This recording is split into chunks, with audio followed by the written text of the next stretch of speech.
కిషోర్ గారితో కానీ, సత్య గారితో కానీ, రవితేజ గారితో కానీ ఒక పాయింట్ ఆఫ్ టైమ్ లో కూడా నేను జెన్యూన్ గా ఎక్కడా నవ్వలేదు. మొత్తం అంతా బలవంతంగా నడిపించడానికి ట్రై చేశారు సినిమాలో కిషోర్ తిరుమల గారు ఆయన డైరెక్షన్ లో మాత్రం. అండ్ లాస్ట్ లో సర్ప్రైజ్ అని అన్నారు కదా నిన్నటి దాకా, అదేం సర్ప్రైజ్ కాదండి. పెద్ద మన సీరియల్ పాటలు డీజేలో మిక్స్ చేయించి మొత్తం అందరు ఆడళ్ళతో రవితేజ గారితో డాన్స్ వేయించారు.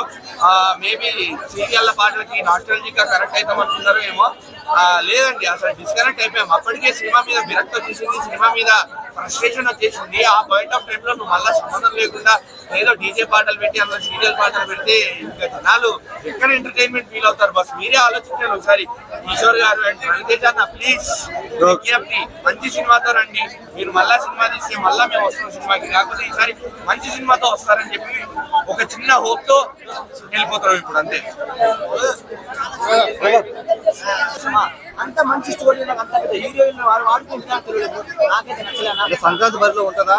సంక్రాంతి నేను చెప్పాను, నేనే డిసప్పాయింట్. నాకు ఏం తెలియదు. ఎందుకంటే నేను మా రైతులను ఏ లెవెల్ కానీ అది మిస్ అయ్యడానికి ఆ ఒక్క మార్పు చూసుకుంటే బాగుంది. లెంతీగా ఉంది స్టోరీ అండ్ వర్కౌట్ కానీ కామెడీ ఎందుకు అది సినిమా మంచి సినిమా. అంత పెద్ద కాస్టింగ్ సునీల్ గారు అండ్ సత్య గారు చాలా మంది వాళ్ళని వాడుకుంటున్నారు.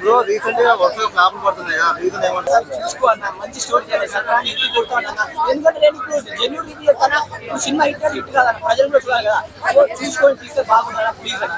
ప్రీవియస్ మూవీస్ తో కొంచెం కూడా బెటర్ లేదు.